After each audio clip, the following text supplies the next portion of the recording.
In this lesson, I'm going to demonstrate the concept of Java encapsulation.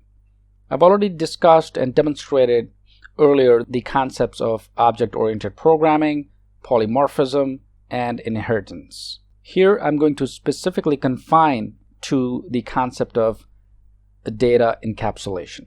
So the whole idea behind encapsulation is to hide the implementation details from users. So for example, if a data member is private, it means that it can only be accessed within the same class. And we've done this before. So no outside class can access private data members, in other words, variables of other class. On the other hand, if we were to set up a public getter and setter methods that we've also seen in previous lessons to update certain variables and parameters, the private data fields can be accessed via public methods. This way, data can only be accessed by public methods, thus making the private fields and their implementation hidden from outside classes. And that's why we also call encapsulation as data hiding. So you're just hiding data from users. So let me go ahead and in fact demonstrate this by using our Java Eclipse editor. So once I'm in the Java Eclipse editor, let me go ahead and simply create a new class so we can see how this concept of data hiding works in Java. So simply right click on Java introduction folder. This is our default package. Click new and click on class. So I'm going to give it a name. I'm going to call it Encapsulation Demo and click finish. Now within this public class called Encapsulation Demo, I'm going to declare certain variables and I'm going to make sure they're private, integer, and let's say we're working with some employees here. So the social security number, SSN, and my next private would be, let's say, the string type, and this will be the employee name, and then maybe one more, integer again, and maybe employee age. So once I have those, I'm simply going to use the getter and setter method. So just put a comment here so we know. So getter and setter methods. Next, do a public int. I'm going to say get emp ssn method. Open the curly braces and then simply do a return for the ssn. Great. Next, let me go ahead and do a public string get emp name, and I'm going to do the same thing for the age as well. Open the curly braces and then return emp name.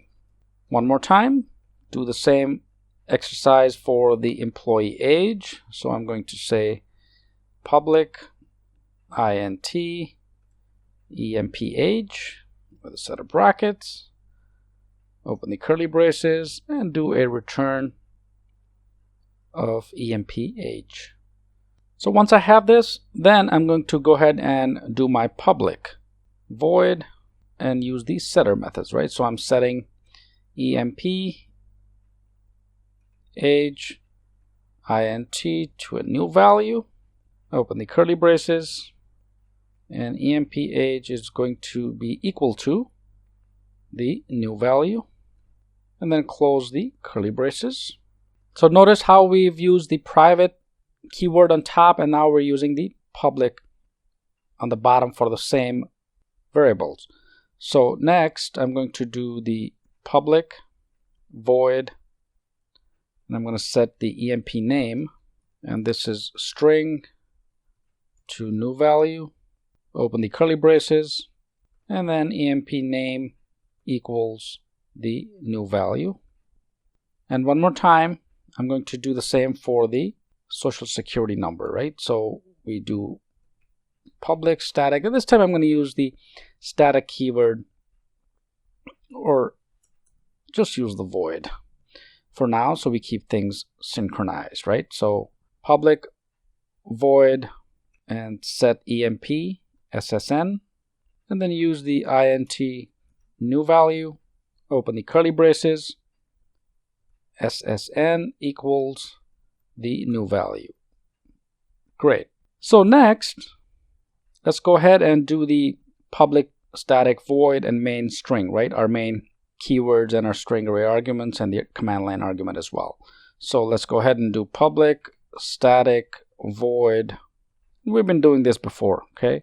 So no big deal. String, command line argument, and then open our curly brace. And this is where we will use and create the encapsulation object, and of course do certain printouts as well. So once we have this, I'm going to go ahead and say encapsulation demo, our object equals new encapsulation demo, semicolon, and let me make some spaces here so we can see. And let's do obj dot set employee name. And what's our employee name? Let's say it's John. And next would be obj dot set age for the employee. And let's say it's 32. And our object dot set EMP social security number. And this could be just some random numbers, 11, let's say 2244. And let's do some printouts, right? So system dot out dot print in. And I'm printing the employee name, semicolon. I'm just going to concatenate here obj dot get emp name. Make sure I have a dot here. All right, great. So next, let's do another one. System dot out dot print in, and this will be employee social security number. And then of course concatenate this and use the obj dot get emp ssn. Perfect. And finally, let's do our last printout, system dot out dot print, and here I'm going to use the employee age. Okay, and then of course concatenate this plus obj dot emp age. Perfect.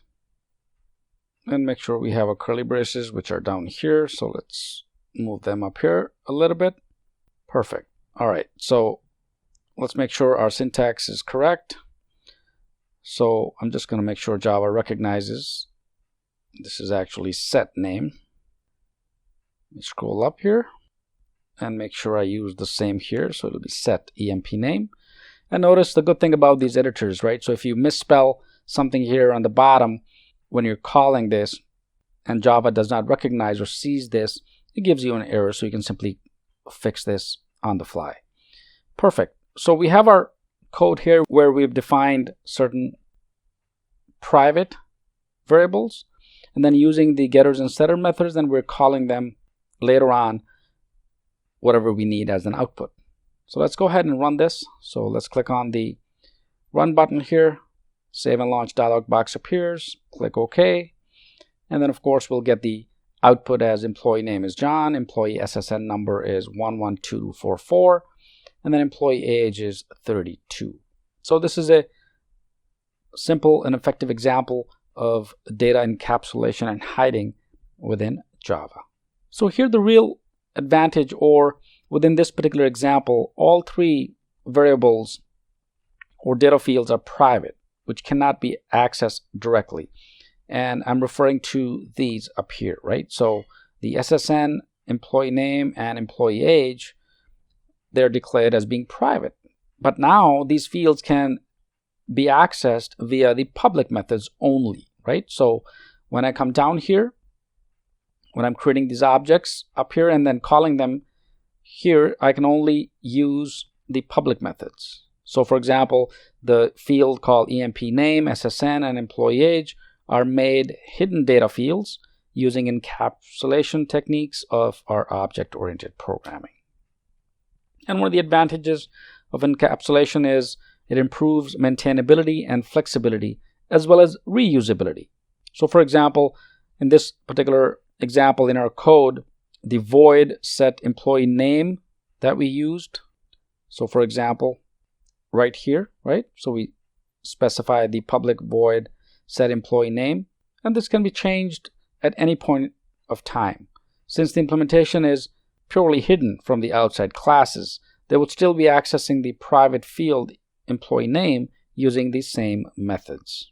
So here, of course, we can maintain the code at any point of time without breaking the classes that uses the code. And this improves the reusability of the underlying class. The second advantage could be, let's say you've just made the fields read-only, right? So think of this as a read-only implementation.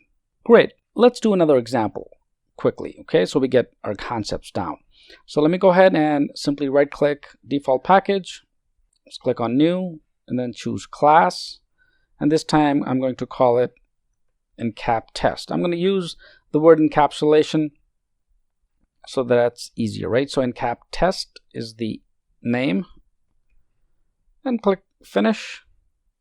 Just go ahead, quickly do a private string name. It's a very similar example that we just did, okay? But I'm going to run this again so at least you can see in practice one more time. So I'm just going to code this, in fact, and hopefully you're following along so you know exactly what's going on. So here are the private string name, private string ID number, and then private string age. Next, let's do a public int, use our getters and setters one more time. I'm not placing any comment, I'm just writing it. Use the curly braces and return the age, lowercase. And then of course I'm just going to copy it for the name, and this should be string get name instead of age, and return name, right? Just changing, making sure we stick to our variables. So the last one would be one more time. All right, I've already pasted it earlier. So get rid of this and just simply correct the public, and instead of get age, this will be get ID num, and change this to get ID num as well. Make sure we have our curly braces, right? Great. And this will be simply return ID num, right? So no get at this point. Perfect. And of course the get ID num is a string type, so make sure we correct that also. So public string get ID num. Great. All right, next simply do a public void and then use our setters, right? So set age, and this is int to new age. Open the curly braces, and age equals the new age. Same thing, some spaces here. Let me enter some spaces here, so I'm just going to copy this and paste it. So our next public name or public void would be for set name, and this is again string to new name. And get rid of the age part and just do name equals new name, semicolon, and then let's do a public void set ID num. This is string to new ID. Open the curly braces, and then of course ID num would equal the new ID. Perfect. Make sure our spellings are correct. And next simply do a system.out.println. But in fact, before we do our printouts, we need to also make sure we have our public keywords, public, static, void, and our main method, right? Can't forget that. So string array with our command line argument, and now we open our curly braces.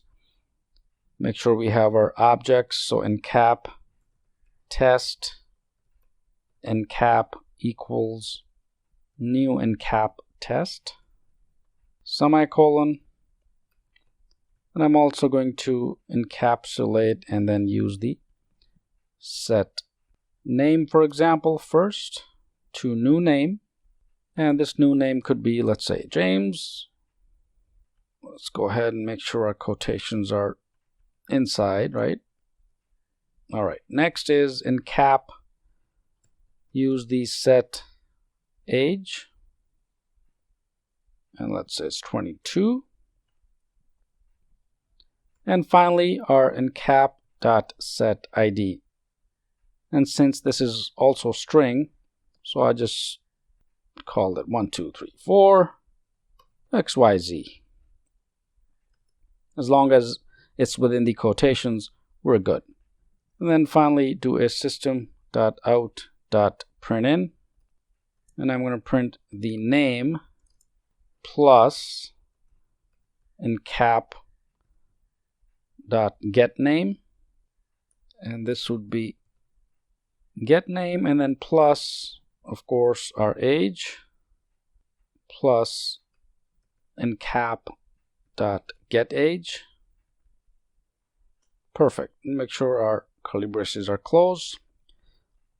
Quickly fix our syntax. This encap test would be with a capital T.